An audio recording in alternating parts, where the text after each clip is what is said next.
Good afternoon. Thank you very much for nice reception. Yes, I'm Mark Cousins. I head the Systems Engineering Solutions Architecture team for AWS Elemental in Asia Pacific. I'm based in Hong Kong, and I'm very happy to be up here in Korea. I love coming to your country, although I apologize, I don't speak Korean. However, we have excellent translation and interpretation available, and I can see you using the headset, so thank you very much for that. I'm going to speak today about one of our recently introduced services that we introduced at re:Invent. This one is known as MediaTailer, and we'll be covering the following topics. Essentially, today's state of what's called video monetization. That is, how do you turn this OTT programming into income? And there's various methods for that, and this product is a mechanism that's very powerful. What is server-side ad insertion? What is MediaTailer, the thing we're going to talk about now? And then mechanisms for monetizing the workflow and additional technical background and considerations. So let's get started. Talk first a little bit about the evolution of OTT advertising. So back in the day in 2007, when OTT was much, much smaller than it is today, essentially the only option available was if you wanted advertising in your programming, you had to burn it into the programming. So it was a continuous stream with ads built in, but everybody saw the same sets of ads. There were no links to campaigns, there was no interaction. It was very simple and straightforward, very much like the broadcast free-to-air, essentially, advertising model. Jump forward ahead 5 years to 2012. We now have a lot more, or had a lot more infrastructure available and a lot more technology, so we could start to insert ads based on players running on the client side. So what would happen in that case is the player would make some judgment as to what might be appropriate for this viewer and then go and fetch those ads during the ad breaks in the programming. So relatively personalized, at least to some degree, and then pretty accurate metrics. You could know what was the ad watched, was it skipped over, what have you. But that's as far as it went, and one of the problems with that approach is, and we'll see this later, but there were the transitions from the programming into the advertising and back were not necessarily smooth, and there were technical challenges as well. So to do the client-side ad insertion, you had to essentially implement it across multiple platforms. So not only in the player, but in your servers and in your content streaming mechanism, something to indicate the breaks and that sort of stuff. So there was quite a bit of work to do, and again, the experience for the viewer wasn't always terrific. Because the ads might be coming from a different place with maybe not as much scale to serve them, you would often see the spinning wheel indicating that the download speed isn't great. The other impact of this was that the technology enabled a whole industry around what are called ad blockers. So this is software that the user installs on whatever their viewing device is that detects whether you're in an ad break or not and allows you to skip it or jump over it or whatever. Now, obviously, that only applies to VOD situations, because for live, you can't jump into the future, so there's really no way to skip the ad in that case. But the vast majority of OTT video consumption is VOD. So as the note indicates, there was 1 billion downloads of this thing called AdBlock Plus. I think actually that one they had to pay for. So users were interested in bypassing advertising. It's interesting to step back and say, well, why is that? Well, sure, many of us can find advertising annoying. We find it most annoying when it's irrelevant to us. So if you're trying to sell me high-heeled shoes, I probably am not very interested in your ad. And so we've done surveys, and 40% of viewers would watch more advertising if it were specifically tailored to them. A similar number, 40%, probably not the same 40%, has mechanisms in place to block the ads. Those are two pretty high numbers in tension, but they promote this notion of the server-side ad insertion, which we'll get into now. So where are we in 2017? We have this technology known as server-side ad insertion. It allows for the following really good properties: fully personalized ads, support for essentially all devices. So no matter what, as long as your content is supported on the device, then server-side ad insertion will work on that same device. You don't have to take any special steps in that case. It has mechanisms in place to protect against ad blocking and to some degree skipping, although we'll talk about that later. And it offers we call it broadcast grade quality of experience, meaning the transition from the content from the programming into the ad is very smooth, and the ad is rendered in the same resolution and frame rate as the programming. So you don't see any jarring transitions or annoying stops. And then finally, it works across the plethora of OTT, so live, VOD, and time shift. Time shift being a form of VOD, I guess, or a form of live. It's a form of both, in fact. So specifically, what is this thing we call server-side ad insertion? Here's a definition that we use. It's a combination of three things, and really there's a fourth one I'll come to. Manifest manipulation. Now, what's a manifest? I think everybody in this room knows it's the playlist. It's the thing that the player uses to fetch the video segments from the origin. It includes ad server communication, that is asking the ad server, well, what shall I show in this ad break? And then in our case, bitrate and resolution normalization, meaning converting the ad to look at the same frame rate and resolution as the original programming that it's interrupting. All of this is done prior to the presentation of the manifest to the playing device. And we'll see this in more detail in a slide or two. A fourth dimension to this that isn't in this definition is reporting. So the server-side ad insertion mechanism allows for a very high degree of precise reporting, and we will be talking about the details. Reporting meaning views and how much of the ad was watched and all that sort of thing. We'll be getting into that in more detail later in the presentation. So if this is so great, why isn't everybody doing it? Well, it's not exactly easy to do. It requires, the number one requirement of this server-side ad insertion is that it be highly scalable, meaning it has to be responsive to peaks of viewer demand. So if 1,000 viewers are watching or 1,000,000 viewers are watching, the server-side ad insertion has to work the same.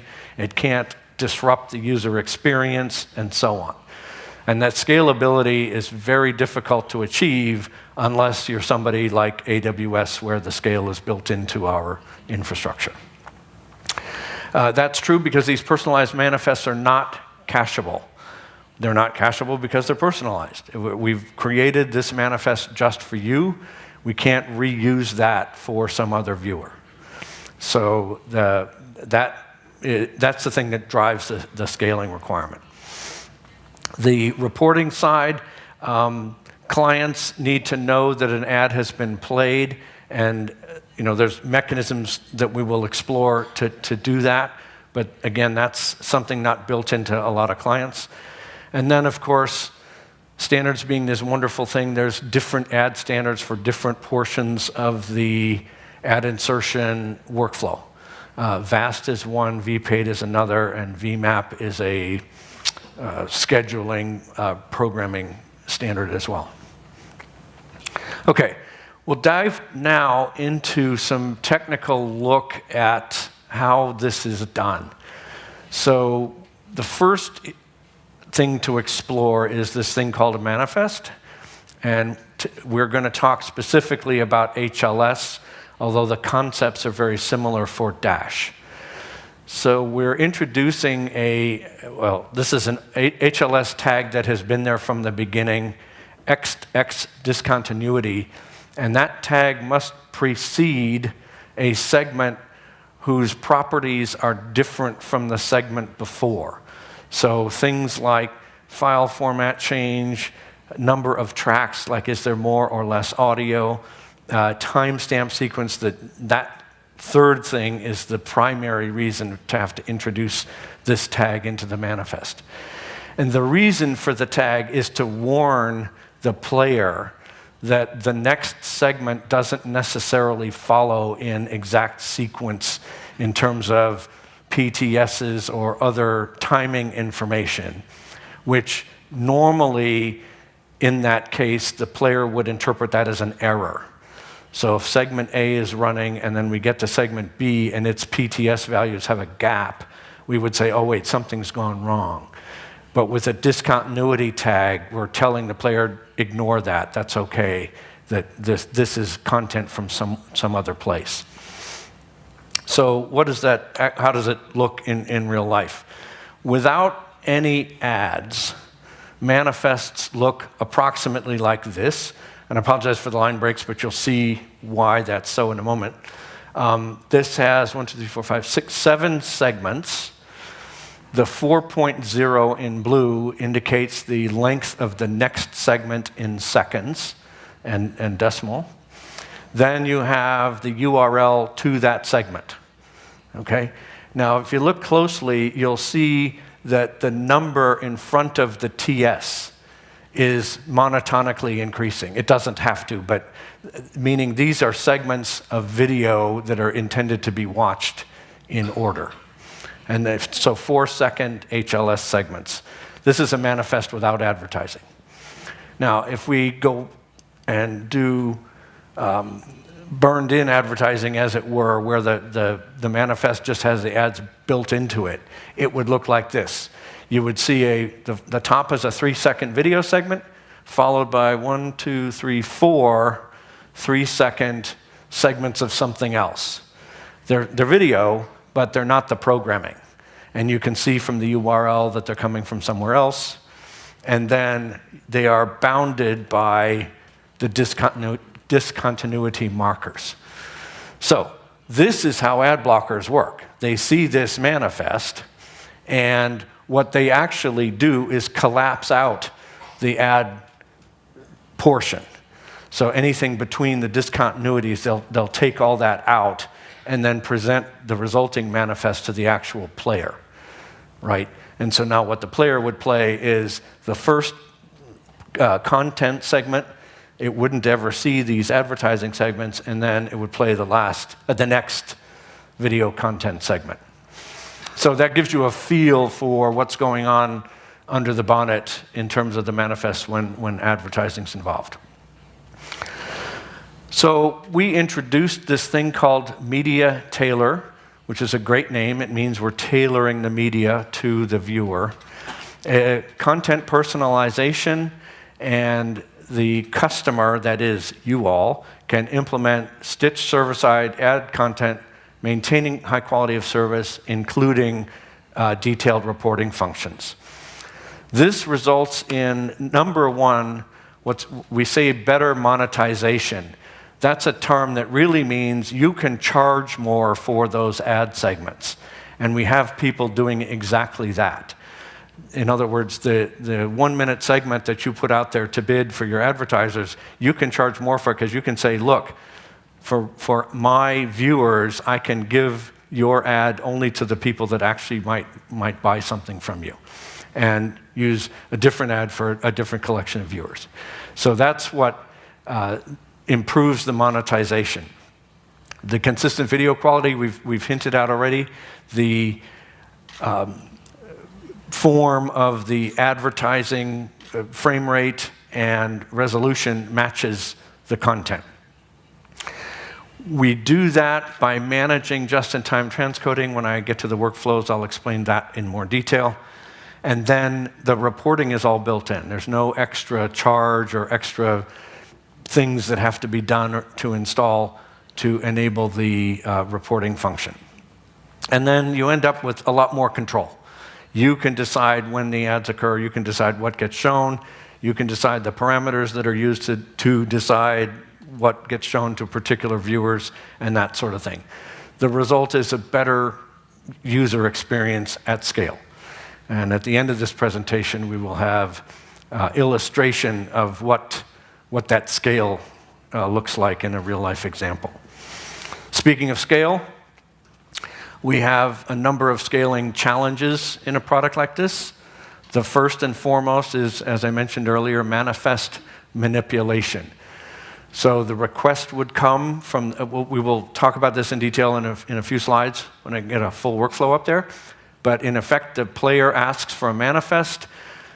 MediaTailer conforms the manifest, customizes it, personalizes it, and delivers it. Well, that's done on a per viewer basis. So again, whether you have 1,000 or 1 million or 10 million viewers, you have to still be able to do that. And MediaTailer is specifically from the ground up designed for massive scaling and response to peaks and response to lulls. So we've got scale in mind for that. Transcoding. So I mentioned before that we ensure that the ad matches the video parameters of the content. In order to do that, we may have to transcode the ad. So when the ad decision engine comes back and says, all right, play ad ABC, we go and look in the library, and if ABC is not in the correct, does not match the format that we're delivering, we will do a just-in-time transcode to make it match. And again, that has to be done at scale. Under the bonnet, we're using Amazon Elastic Transcoder, ETS.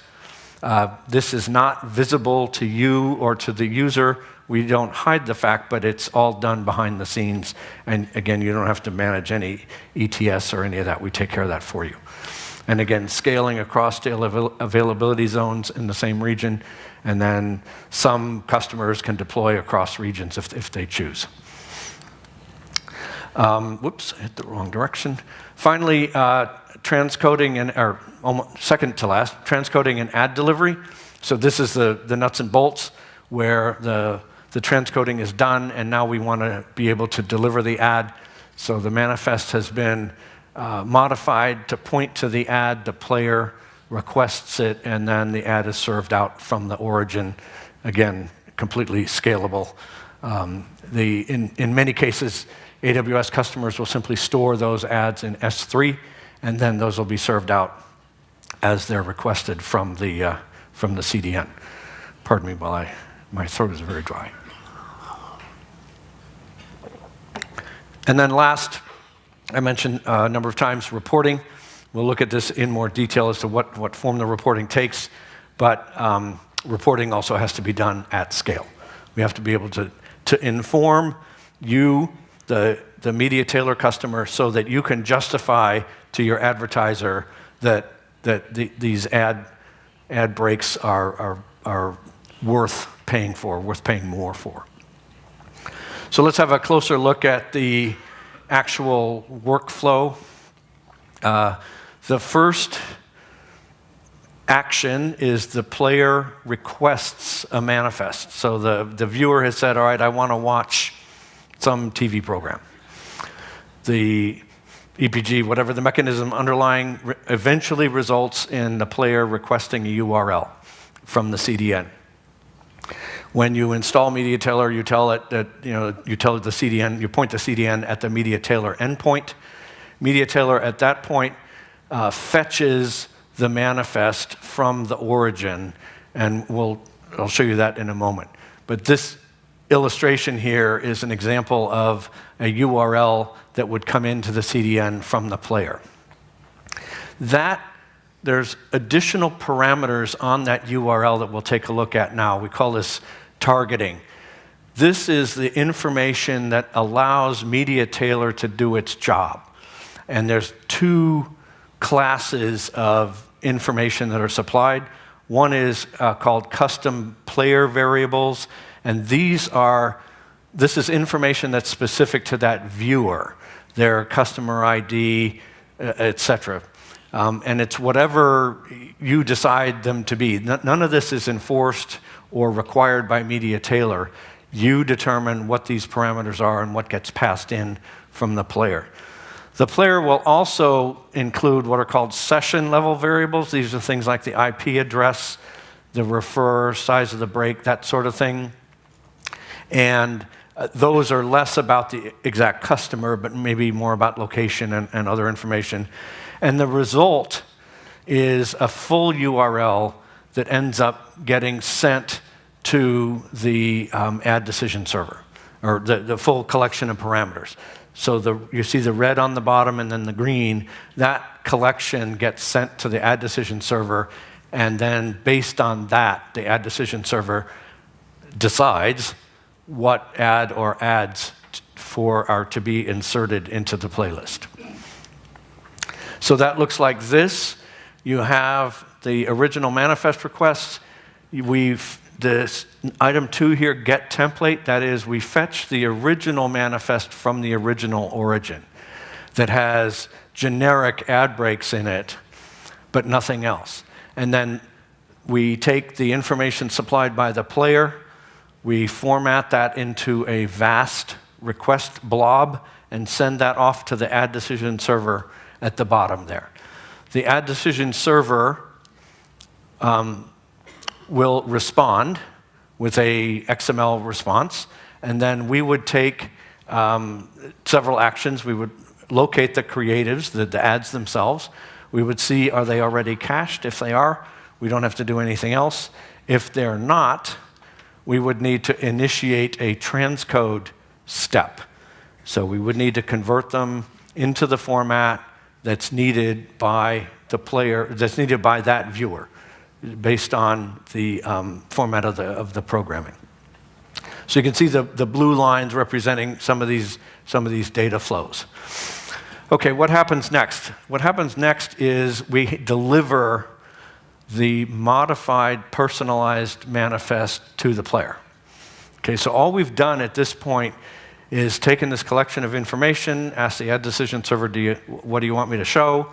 Then get that response back, then check the library to make sure the ads are actually available, and then format the manifest and send it back to the requester, the viewer. And thus far, what's been involved is MediaTailer, the origin server for the manifest, the ad decision server, and that's it. And then we send that information back to the player. So, there we go.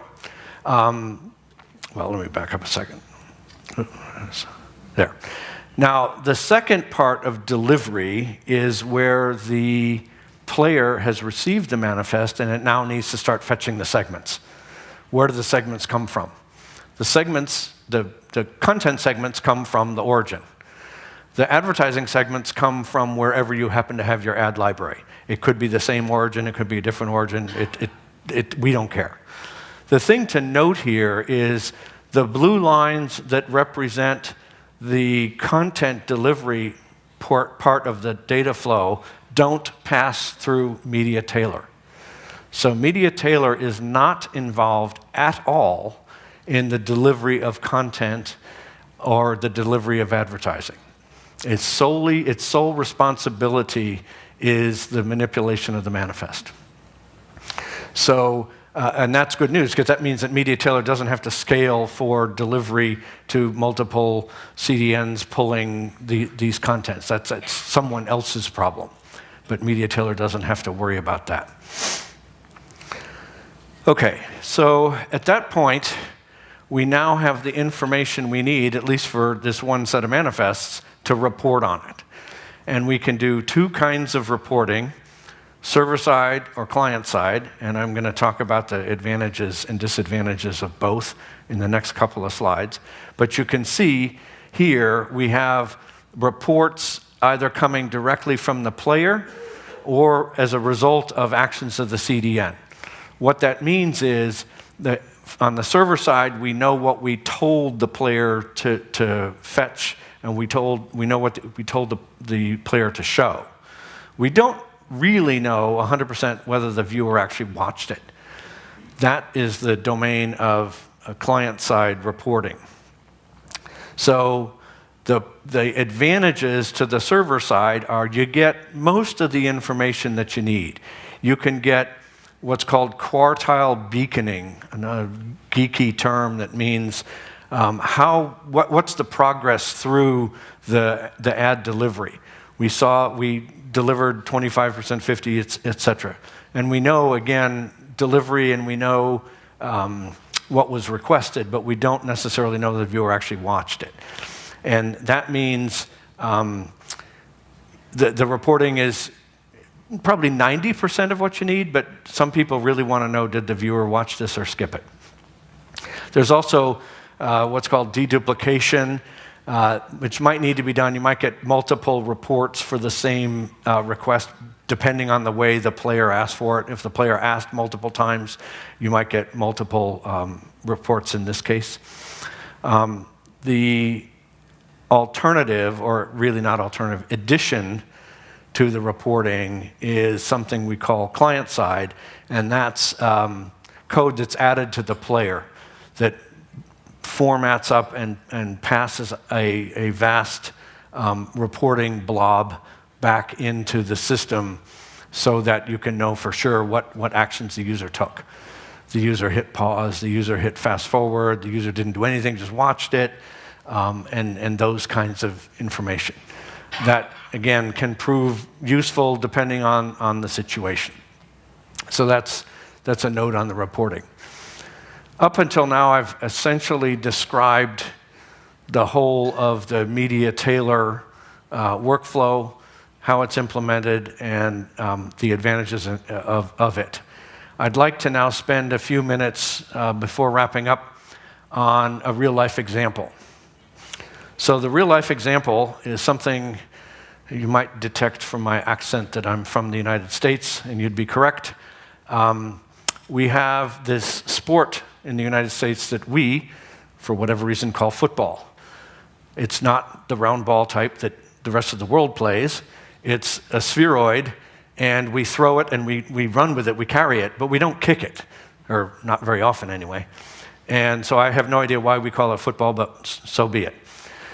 Amazon Video, whom you've heard other speakers talk about earlier, bid on and won the rights to provide Thursday night football over OTT, digital mode, as it were. So not broadcast, not cable, but and not satellite, but the digital mode.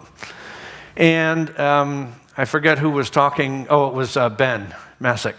Said earlier that they're a demanding customer. Well, they sure are. Amazon Video is actually not part of AWS. Amazon Video is a product of the retail business, just like shoes and clothes and tools and other things, and you can buy video from them. And depending on your subscription, Amazon Prime, this might come with it, or you might subscribe separately. But they are our customer, and they had very specific requirements as to this product. It's very important to Amazon that the user experience be absolutely pristine. So the system is heavily engineered to ensure that any sort of outages or problems don't result in disruptions to the viewing experience. And they absolutely wanted to monetize this for maximum benefit from the advertising that they sold. So to do that, they insist on delivering personalized ads on the live event streams. Back to the point about user experience, they needed to handle pretty big peaks in viewership. You'll often see on this programming that the initial 10 minutes, half an hour, has lots more viewers. And then it might drift away if the game doesn't become interesting or if it's a blowout or something like that. But you'll see it isn't consistent. It's up and down, and the scaling had to be able to handle that. This was a worldwide audience, so you have all manner of devices out there, from very backward old Android something or another's that hardly play anything and very low bit rate, up until the most advanced, Samsung handsets, LG, etc. So we had to support all that. And then just because Amazon never puts all their eggs in one basket, as we say, they wanted to be able to support multiple of those ad servers, ad decision engine mechanisms. So that was the challenge that we were faced with. And in effect, this was the challenge presented to AWS Elemental, I want to say a year ago. And the first versions of this started running last August. So in August, reInvent hadn't happened yet, right? So MediaTailer technically didn't exist, but it did. It existed for the purpose of getting Amazon Video NFL Thursday Night Football on the air. So the solution was MediaTailer. It was AWS Elemental Cloud running our live platform as a service and our Delta, the packager, platform as a service. And again, those products were chosen because Media Live and Media Package didn't exist. The ad proxy abstracted away the fact that there were multiple ad decision servers. So MediaTailer talked only to one thing, which then sorted which ad decision server that it had to talk to. And because, again, this is a worldwide audience, and because Amazon insisted on, what do we call it, belt and braces. They wanted to make sure that any kind of outage, including the outage of a region, would not impact the user experience of people watching NFL Thursday Night Football. So what are the benefits? Well, as you might imagine, maintain the quality of experience, and then, very importantly, maximize the monetization. Turn those ad breaks into real money, deliver real value to the advertisers. You want them to come back and help to pay for the service. So, and all of these, everything you see on this screen was met, more than met by the solutions that we provided. The workflow looks like this. So you have, in the middle is MediaTailer. But again, MediaTailer's function is to personalize the manifests by interacting with the ad decision servers, and then ensure that the ads themselves are ready to be rolled. And then on the service side, AWS Elemental Live in the cloud, taking the feeds from the NFL, the actual video, and then Delta repackaging into HLS for the presentation. Then at the bottom, you see the proxy, the ad decision server proxy, and then the ability to go to one or more ad decision servers and ad servers. Distribution, Ben said it well this morning. We, as the suppliers to Amazon Video, we have to earn their business. One of our products is our CDN, right, CloudFront. But Amazon Video said, all right, yes, you've earned our business for CloudFront, but we're going to be sure that, again, the user experience isn't interrupted, so we will have other CDN vendors. So it's a multi-CDN delivery mechanism for this product. Now, what you see here is essentially one version of it. They actually deployed in 2 availability zones in each of 2 regions.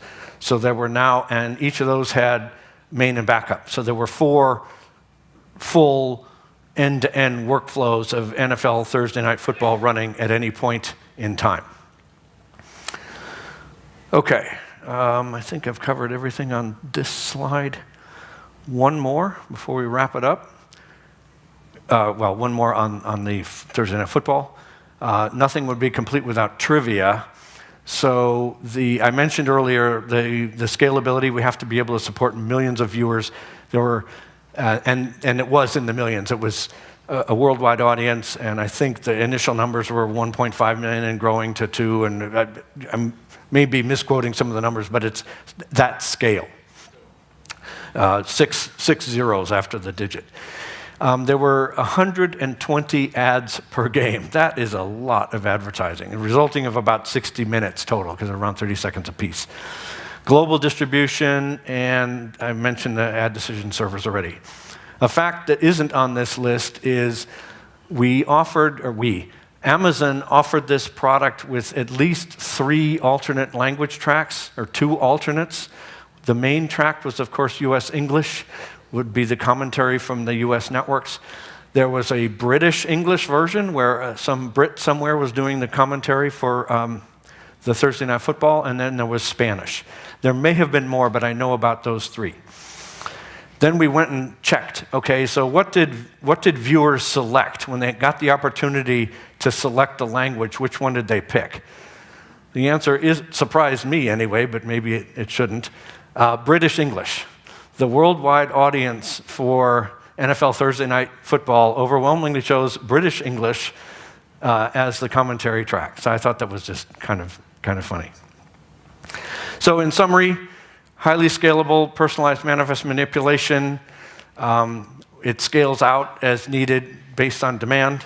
And then it's implemented by query string parameters from the player to drive the input to the ad decision engine. And then consistent quality, reach and monetize more devices, that is more viewers, with standard-based reporting based on the VAST protocol. And then another advantage, of course, is integration with AWS services. So to the degree that there's other things you might need, AWS services come into play, and people deploy these in the workflow. And finally, as with all the other services, pay as you go. Use it when you're using it, or pay for it when you're using it, and then you're not paying for it when you're not using it. Very simple, very easy to understand. And that, my friends, is all I have to say on MediaTailer. If you'd like, I'll be around afterward. We can talk about it in person. And I'd like to introduce Mr. Hong, who will come up and talk about, well, I'll let you talk about what you're going to talk about. Thank you very much.